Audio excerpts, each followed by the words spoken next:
வணக்கம். இன்றைய மாவட்ட செய்திகள். மதுரை மீனாட்சி அம்மன் கோயிலில் 14 ஆண்டுகளுக்கு பிறகு வரும் 2026ஆம் ஆண்டு ஜனவரியில் குடமுழக்கு விழா நடைபெறவுள்ளது. குடமுழக்கு விழாவை தமிழில் நடத்த வேண்டும் என தெய்வ தமிழ் பேரவை நிறுவனர் சத்யபாமா தலைமையில் இன்று கோயில் இணை கமிஷனரிடம் மனு அளிக்கப்பட்டது.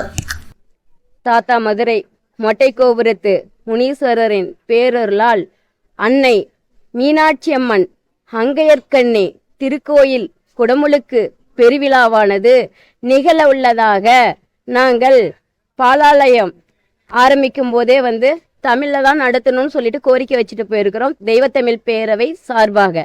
தற்போது வேள்வி நடத்தி வைப்பவர்கள் யார்? சமஸ்கிருத வேள்வியாளர்களை கொண்டு மட்டுமே வேள்வி நடத்திட்டு இருக்கிறாங்க. தமிழ் வேள்வியாளர்களை கொண்டு தமிழனகுரு பீடத்தின் சார்பாக மதுரை மீனாட்சி அம்மன் கோயில் குடமுழுக்கு பெருவிழாவானது வருகின்ற ஜனவரி மாதம் நிகழ உள்ளதாக எங்களுக்கு தகவல் வந்துள்ளது. அந்த ஜனவரி மாதம் நிகழ உள்ள குடமுழுக்கு பெருவிழாவானது தமிழ் வேள்வியாளர்களை கொண்டு வேள்வி நடத்த வேண்டும். மீனாட்சி ஒரு பெண், கருவறையில் இருப்பவள் ஒரு பெண். அப்பெண்ணுக்கு ஒரு பெண்ணால குடமுழுக்கு கருவறை பூசை நிகழ்த்த வேண்டும். தமிழை வளர்த்த உலக பாண்டியகுல பேரரசி தமிழச்சி மீனாட்சிக்கு தமிழும் தமிழருமே கோயில் குடமுழுக்கு பெருவிழா கருவறை பூசையும் வேள்வி நடத்தி வைப்பவர்கள் என்ற வேள்வியாளர்களும் கோபுர கலை அருள் நீர் ஊற்று விழாவும் பெண்களாலும் நிகழ்த்தப்பட வேண்டும். ஆண் பெண் கலந்து நிகழ்த்தக்கூடிய சன்னிதானங்கள் சித்தர் அடியார்கள் தெய்வத்தமிழ் பேரவையில் உள்ளோம், எங்களை கொண்டு நடத்துங்கள். அல்லது ஆணும் பெண்ணும் அர்ச்சகராகலாம். அன்னை தமிழில் அர்ச்சனை திட்டம் என்று வகுத்த அர்ச்சகர் பயிற்சி பள்ளி ஆண் பெண் அருளாளர்களை கொண்டு இக்கோயில் குடமுழுக்கு பெருவிழாவானது வேள்வி நிகழ வேண்டும் என்ற கோரிக்கையை நாங்கள் வலியுறுத்தி செயல் அலுவலரிடமும் இணை ஆணையரிடம் கேட்பதற்காக வந்திருக்கிறோம். மதுரை ஒத்தக்கடையில் உள்ள தமிழக வேளாண் பல்கலை 60 ஆண்டு வைர விழா நடைபெற்றது. இதில் சிறப்பு அழைப்பாளராக இஸ்ரோ தலைவர் நாராயணன் பங்கேற்றார். தொலைத்தொடர்பு செயற்கைக்கோள், வெளிநாட்டுக்காக உள்ள தொலைத்தொடர்பு செயற்கைக்கோள் அனுப்புதாட்டு இருக்கும். அதுக்கு பிறகு இந்த ஆட்களை கொண்டு போகிறதுக்கு அதுக்குள்ள பரிசோதனைகளும் நடந்துட்டு இருக்கு. அதே மாதிரி நம்ம உங்களுக்கு எல்லாருக்கும் தெரியும்,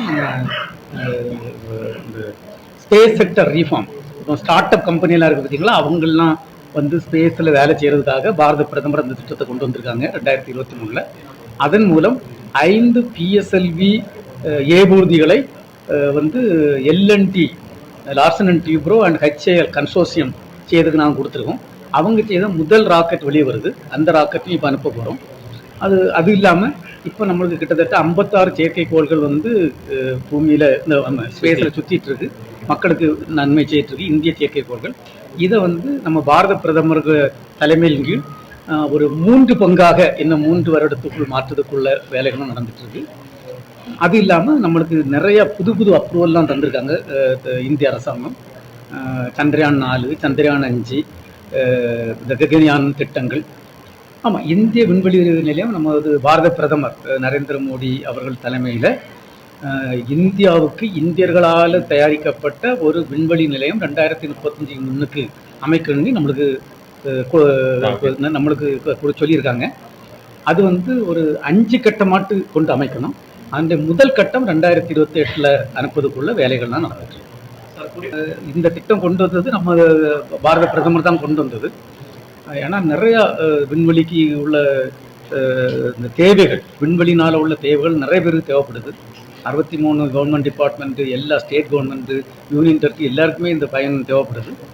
இது இந்தியாவில் இப்போ அரசு மட்டும் அதை செய்தால் போதாது. அதுக்காக தான் பாரத பிரதமர் இந்த திட்டத்தை கொண்டு வந்தாங்க. இப்போ பார்த்தீங்கன்னா கிட்டத்தட்ட ஒரு 4 வருஷத்துக்கு முன்னுக்கு ஒரு 3-4 ஸ்டார்ட் அப் கம்பெனி தான் இருக்குது. இப்போ 330 மேலே ஸ்டார்ட் அப் கம்பெனி இருக்குது.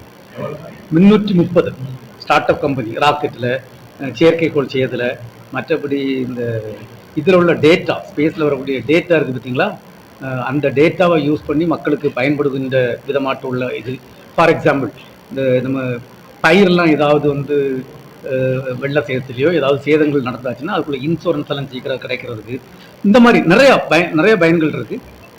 இந்த விதத்தில் நிறைய 330 கம்பெனிகள், ஸ்டார்ட் அப் கம்பெனி இப்போ வேலை செய்யிட்டு இருக்காங்க. இது ஒரு நல்ல ஒரு இதாகும். இதனுடைய பயன் பார்த்தீங்கன்னா இன்னொரு 5 to 10 வருஷம் கழிச்சு பார்த்தீங்கன்னா பயங்கர பயன் வரும். ஒன்று நிறைய பேருக்கு வேலை கிடைக்கும், ரெண்டாவது வேலை மட்டும் இல்லை, இந்த நிறைய பயனும்.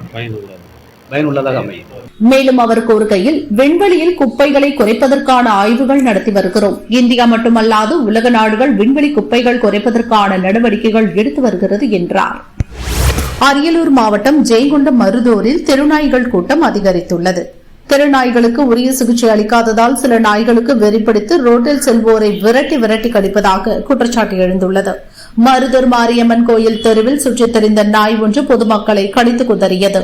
80 வயது குடுகுடு பாட்டி சிந்தாமணி, ஆண்டாள், 70 வயது தாத்தா தங்கராசு உள்பட 10க்கும் மேற்பட்டோர் காயமடைந்து ஜெயங்கொண்டம் அரசு ஹாஸ்பிட்டலில் சிகிச்சை பெற்று வருகின்றனர். ஜெயங்கொண்டம் நகராட்சியினர் ரோட்டில் சுற்றித் திரியும் நாய்களை கட்டுப்படுத்த வேண்டும் என குடியிருப்போர் வலியுறுத்தினர். அம்மா வீட்டுல இருக்காங்க, ஏன் இது மாதிரி கூட்டுறணும்னு விளக்காம எடுத்துக்கிட்டு வயசானவங்க காலையில ஏந்திரிக்கொள்ளே புனிய உள்ளே ஒரு கையை விளக்காம இருக்கு, ஒரு கையை பிடிச்சி கடிச்சு பதறிச்சு. பக்கத்தால எங்க வீட்டுக்கு பக்கத்தாலே ஒரு பாப்பா அது கோலம் போடுறவங்களையும் கடிச்சிருச்சு. எங்க அம்மாவை பார்க்க அடிச்சு பொழுதுனார் வந்து பார்க்க வந்தாருங்க அந்த தெருவுல இருந்து. அவரையும் பிடிச்சி கடிச்சு ரொம்ப ரத்தம் நிறைய ஆயிடுச்சு. ஒரு பாட்டி எங்க மாமியா தான் அவங்க வேணும், அவங்க வெளில போயிட்டு இருக்கவங்களே குச்சி வச்சிருக்காங்க. அவங்களையும் பிடிச்சி தள்ளி விட்டு மண்டை நாயை பிடிச்சி பதறி ஓடையில டிக்கில தையல் போட்டிருக்காங்க. மாயத்துல இருக்காங்க. மருதூர்ல ஒரு 10 பேருக்கு மேல ரொம்ப ஆபத்துங்க. எல்லாரையும் கொஞ்ச நெஞ்செல்லாம் நிறைய நஷ்டமா கடிச்சு வச்சிருச்சுங்க. எல்லாரும் வேலை செய்யறவங்க தான், ஒன்னும் வீட்டுல ஓய்வு எடுக்கிறவங்க கிடையாது. எல்லாரும் வேலை செய்யறவங்க தான். அவங்கள இந்த மாதிரி இப்படி கடிச்சு சார்.